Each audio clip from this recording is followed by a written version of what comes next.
നമസ്കാരം. മലയാളി വാർത്ത ഇൻസൈറ്റിലേക്ക് സ്വാഗതം. നമ്മൾ ആരും കണ്ടിട്ടില്ലാത്ത കുറച്ച് ചിത്രങ്ങളും വീഡിയോയും ഒരു മന്ത്രിയുടെ ഭാവിയുടെ ബാധിക്കുന്ന തരത്തിലേക്ക് കാര്യങ്ങൾ എത്തി നിൽക്കുകയാണ്. മന്ത്രിയുടെ മുറിയിൽ നിന്നും മന്ത്രി പത്നി പകർത്തിയ ചിത്രങ്ങളുടെ കാര്യമാണ് പറഞ്ഞു വരുന്നത്. മന്ത്രി കെ ഗണേഷ് കുമാറിന്റെ ഭാര്യ ബിന്ദു മേനോൻ പകർത്തിയ ചിത്രങ്ങളാണ് ഗണേഷ് കുമാറിന് ഈ ഡെമോക്ലസിന്റെ വാളായി മാറിയിരിക്കുന്നത്. കഴിഞ്ഞ ദിവസം ബിന്ദു മേനോന്റെ കമ്പനിക്ക് സർക്കാർ കരാർ വഴിവിട്ട് ലഭിച്ചതിന്റെ വാർത്തകൾ പുറത്തു വന്നിരുന്നു. വാർത്തകളുടെ പശ്ചാത്തലത്തിൽ കമ്പനിയുടെ കരാർ റദ്ദാക്കാൻ ഗണേഷ് കുമാർ നടത്തിയ നീക്കങ്ങളാണ് ചിത്രങ്ങളിൽ കാണിച്ച് പത്നി തടഞ്ഞത്.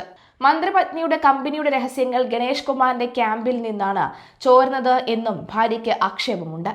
സംസ്ഥാന സർക്കാരിന്റെ കീഴിലുള്ള സഹകരണ സ്ഥാപനങ്ങളായ കേരാഫെഡിന്റെയും മിൽമയുടെയും ഉൽപ്പന്നങ്ങളുടെ വിദേശ വ്യാപാര കരാറാണ് വിജ്ഞാപനമോ താൽപര്യമോ പത്രമോ അടക്കം മത്സര പ്രക്രിയകളൊന്നുമില്ലാതെ മന്ത്രിപത്നിയുടെ കമ്പനിക്ക് നൽകിയത്. മന്ത്രി കെ ഗണേഷ് കുമാറിന്റെ ഭാര്യ ബിന്ദു മേനോൻ സിഇഒ ആയ മിഡ്നൈറ്റ് സൺ ഗ്ലോബൽ എന്ന കമ്പനിക്കാണ് വഴിവിട്ട കരാർ ലഭിച്ചത്.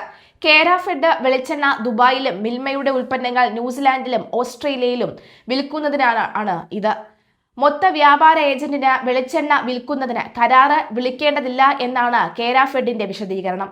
എന്നാൽ മറ്റാരുമായും വിദേശത്ത് ഉൽപ്പന്നങ്ങൾ വിൽക്കുന്നതിന് കേരാഫെഡ് ഇത്തരത്തിൽ കരാറ് ഉണ്ടാക്കിയിട്ടില്ല.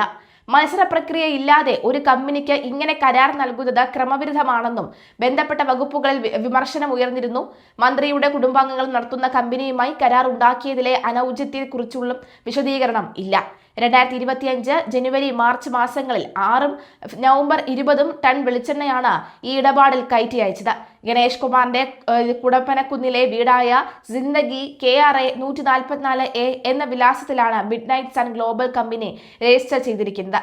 സിഇഒ ബിന്ദു മേനോൻ എന്ന വെബ്സൈറ്റിൽ കാണിച്ചിട്ടുമുണ്ട്. കരാർ വിളിച്ചതല്ലെന്നും കമ്പനി താൽപര്യപ്പെട്ടുവെന്ന് ചർച്ചയ്ക്കൊടുവിൽ ഒപ്പിടുകയായിരുന്നുവെന്നും മിൽമ ചെയർമാൻ KS മണി പറയുന്നു. മാസം ഏറ്റവും കുറഞ്ഞത് 20 ലക്ഷം രൂപയുടെ നെയ്യും 5 ലക്ഷം രൂപയുടെ പാൽ ഉൽപ്പന്നങ്ങളും എടുക്കണമെന്നാണ് കരാർ. കേരാഫെഡും ദുബായിലെ LG FMCG ട്രേഡ് LLC കമ്പനിയും മിഡ്നൈറ്റ് സൺ കമ്പനിയും തമ്മിലുള്ള കരാറിലാണ് വെളിച്ചെണ്ണ വ്യാപാരം. കേരാഫെഡിൽ നിന്നും വെളിച്ചെണ്ണ വാങ്ങി ദുബായിലെ കമ്പനിക്ക് നൽകുന്നത് മിഡ്നൈറ്റ് സൺ കമ്പനിയാണ്. 2024 നവംബർ 16 കരാർ ഒപ്പിട്ടത്. സബ്സിഡി നിരക്കിൽ വെളിച്ചെണ്ണ നൽകണമെന്നും കമ്പനി ആവശ്യപ്പെട്ടത് കരാർ സമയത്ത് കേരാഫെഡിൽ തർക്കങ്ങൾക്കിടയാക്കിയിരുന്നു. ഉന്നതതല സമ്മർദ്ദത്തിനൊടുവിൽ സാധാരണ മൊത്ത വ്യാപാരികൾക്ക് നൽകുന്ന വിലയിൽ 15% കമ്മീഷൻ കൂടി എടുക്കാമെന്ന് കേരാഫെഡ് നിർദ്ദേശം വെച്ചു. അങ്ങനെയാണ് കരാർ ആയത്. മന്ത്രി കെ ഗണേഷ് കുമാറിന്റെ ഭാര്യ ബിന്ദു മേനോന്റെ കമ്പനിയായ മിഡ്നൈറ്റ് സൺ സർക്കാർ ഗ്ലോബലിന് കിട്ടി തുടങ്ങിയത് 2023 ഗണേഷ് കുമാർ മന്ത്രി പദത്തിലെത്തിയ ശേഷമാണ് എന്ന് GST രേഖകൾ വ്യക്തമാക്കുന്നു. 2019 കമ്പനി തുടങ്ങിയെങ്കിലും 2021 നിയമസഭാ തെരഞ്ഞെടുപ്പ് സത്യവാങ്മൂലത്തിൽ ഈ കമ്പനിയുടെ വിവരം ഗണേഷ് കുമാർ മറച്ചുവെച്ചതായും ആരോപണമുണ്ട്.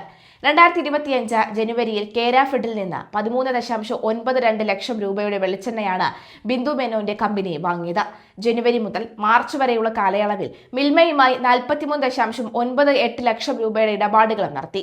വാളകത്തെ വീട്ടിലെ ചിത്രം എടുത്തതോടുകൂടി ബിന്ദുവിന്റെ പേരിലുള്ള കരാർ ഇല്ലാതാക്കാൻ ഗണേഷ് കുമാർ ശ്രമം തുടങ്ങിയതായി പറയപ്പെടുന്നു. കമ്പനി തനിക്ക് വേണ്ടപ്പെട്ട മറ്റൊരാളുടെയെങ്കിലും പേരിലേക്ക് മാറ്റാൻ കഴിയുമോ എന്നും ഗണേഷ് അന്വേഷിച്ചിരുന്നതായി കേൾക്കുന്നു.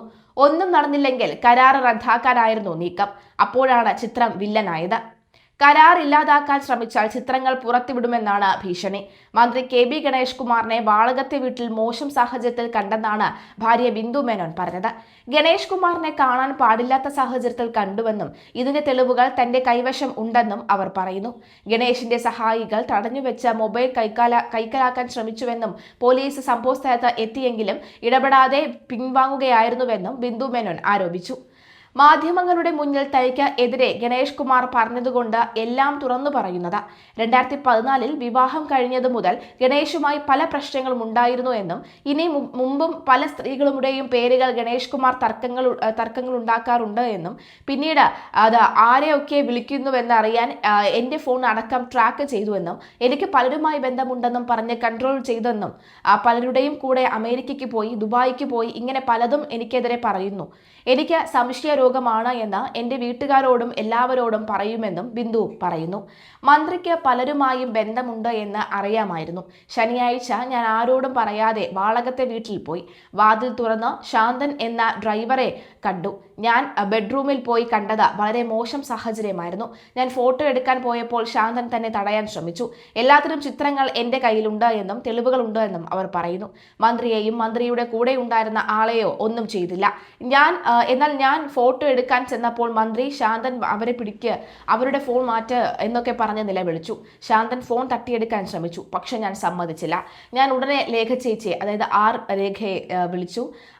ഉടനെ തന്നെ 112ലേക്ക് വിളിക്കാൻ പറഞ്ഞു. ഓടി പുറത്തേക്ക് ഇറങ്ങാൻ ശ്രമിക്കുന്നതിനിടയിൽ പ്രദീപ് എന്ന ആള് എന്നെ വാതിൽ തുറക്കാൻ സമ്മതിച്ചില്ല. പോലീസ് വരുന്നതിന് മുൻപ് ഒപ്പമുണ്ടായിരുന്ന സ്ത്രീയെ ശാന്തൻ കാറിൽ കയറ്റി. ഗണേഷ് കുമാർ അകത്ത് കയറി വാതിലടച്ചു. ഇതാണ് ഉണ്ടായത്. പോലീസ് വന്നിട്ട് എന്നോട് യാമിനി തങ്കച്ചിയാണോ എന്നാണ് ചോദിച്ചത്. അങ്ങനെ തുടരുകയാണ് സംഭവവികാസങ്ങൾ. എന്തായാലും മന്ത്രിയുടെ വേറൊരു സ്റ്റാഫായ മനോജ് വന്ന് പറഞ്ഞു, ചേച്ചി ഒന്നും ചെയ്യല്ലേ, ഞാൻ ഒന്നും ചെയ്യില്ലല്ലോ എന്ന് പറഞ്ഞു. സാറിന് ഒരു തെറ്റ് പറ്റിപ്പോയി, ക്ഷമിക്കുക. അത് കഴിഞ്ഞ് എൻ്റെ കാലിൽ മനോജ് വീണ് അപേക്ഷിച്ചു. എനിക്ക് ഈ ഡോക്യുമെന്റ്സ് എടുക്കണമെന്ന് പറഞ്ഞു. അപ്പോൾ മനോജ് പറഞ്ഞു മന്ത്രിയുടെ വീട്ടിൽ പോലീസ് കയറാൻ പറ്റില്ല എന്ന്. പിന്നെ പോലീസ് പറഞ്ഞതനുസരിച്ച് ഞാൻ തന്നെ എൻ്റെ സാധനങ്ങൾ എടുക്കാൻ പോയി. ഇതിനിടെ മനോജ് എന്നെ പിന്തിരിപ്പിക്കാൻ ശ്രമിക്കുന്നുണ്ട്. ഞാൻ പെട്ടിയെടുത്ത് പുറത്തേക്ക് പോകാൻ നേരം പ്രദീപ് എന്നയാൾ വാതിലടച്ചു. പുറത്ത് പിങ്ക് പോലീസ് നിൽക്കുമ്പോൾ പ്രദീപ് എൻ്റെ കയ്യിൽ പിടിച്ച് വലിക്കുകയാണ്. പിന്നെ വാതിൽ തുറന്ന് നോക്കുമ്പോൾ പോലീസ് ഇല്ല. പിന്നെ ഞാനൊരു ടാക്സി പറഞ്ഞിട്ടുണ്ടായിരുന്നു. പിന്നെ കാറിൽ പെട്ടി വെച്ച് കയറുകയാണ് ഉണ്ടായത്. BJP കൗൺസിലറായ R. ശ്രീലേഖ തന്റെ ബന്ധുവാണെന്നും അവരുടെ നിർദ്ദേശപ്രകാരമാണ് പോലീസ് സഹായം തേടിയതെന്നും ഭാര്യ ബിന്ദു മേനോൻ പറയുന്നു. തനിക്കുണ്ടായ അനുഭവത്തിൽ നിയമപരമായി മുന്നോട്ടു പോകാൻ താല്പര്യമില്ലെന്നും ബിന്ദു മേനോൻ പിറ്റേ ദിവസം പറഞ്ഞു. ഇക്കാര്യം ഞാൻ മുഖ്യമന്ത്രിയുടെ മകളെയും വിളിച്ചു പറഞ്ഞിരുന്നുവെന്നും ബിന്ദു മേനോൻ പറയുകയാണ്. വിഷയത്തിൽ പ്രതികരിക്കേണ്ട എന്നാണ് ആദ്യം കരുതിയതെന്നും മാധ്യമങ്ങളിൽ മുന്നിൽ തനിക്ക് എതിരെ പറഞ്ഞുകൊണ്ട് മാത്രമാണ് താൻ ഇത് തുറന്നടിക്കുന്നതെന്നും അവർ വ്യക്തമാക്കി. ബിന്ദുവിന് പണി കൊടുക്കാൻ തയ്യാറായിരിക്കുകയാണ് ഗണേഷ് ക്യാമ്പ് എന്നാണ് വർത്തമാനം.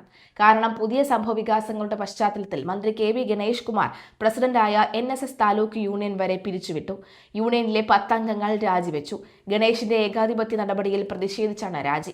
മന്ത്രി KV ഗണേഷ് കുമാറിന് അപ്രതീക്ഷിത തിരിച്ചടിയാണ് ഉണ്ടായത്. ഇതിനു പിന്നാലെ രജിസ്ട്രാർ ഭരണസമിതി പിരിച്ചുവിടുകയായിരുന്നു. NSSന്റെ പത്തനാപുരം താലൂക്ക് യൂണിയൻ പ്രസിഡന്റാണ് ഗണേഷ് കുമാർ. ഗണേഷിന്റെ നടപടികൾ നേരത്തെ തന്നെ യൂണിയനിൽ പ്രശ്നങ്ങൾ ഉണ്ടായിരുന്നു. താലൂക്ക് യൂണിയനിൽ 19 അംഗ ഭരണസമിതിയാണ് ഉള്ളത്. ഇതിൽ 10 പേർ രാജിവെച്ചു. പ്രസിഡന്റിന്റെയും ഏകാധിപത്യ നടപടിയിൽ പ്രതിഷേധിച്ചുകൊണ്ടാണ് രാജിവെച്ചത്. ഇതിനു പിന്നാലെ രജിസ്ട്രാറാണ് ഭരണസമിതി പിരിച്ചുവിട്ടത്. പത്മ കഫേ നിർമ്മാണത്തിലടക്കം ഭരണസമിതി അംഗങ്ങൾ ഗണേഷ് കുമാറിനെതിരെ ആരോപണം ഉന്നയിച്ചിരുന്നു. ഗണേഷിന് ഏകാധിപത്യം എന്നായിരുന്നു അംഗങ്ങളുടെ വിമർശനം. എന്നാൽ താലൂക്ക് യൂണിയനിൽ യാതൊരു പ്രശ്നവും ഇല്ലെന്നായിരുന്നു ഗണേഷ് കുമാറിന്റെ പ്രതികരണം. എൻ്റെ അച്ഛൻ്റെ സമ്പാദ്യം കൊണ്ടാണ് താലൂക്ക് യൂണിയൻ ഉണ്ടാക്കിയതെന്നും ഗണേഷ് പ്രതികരിച്ചിരുന്നു. എന്തായാലും ഗണേഷ് കുമാർ മൊത്തത്തിൽ പെട്ടിരിക്കുകയാണ്. മാത്രവുമല്ല ഈ കേരാഫെഡും മിൽമയും കാൽക്കീഴിൽ വെച്ച് സമർപ്പിച്ച മട്ടാണ് ഇപ്പോൾ മുഴുവനായി കാണുന്നത്.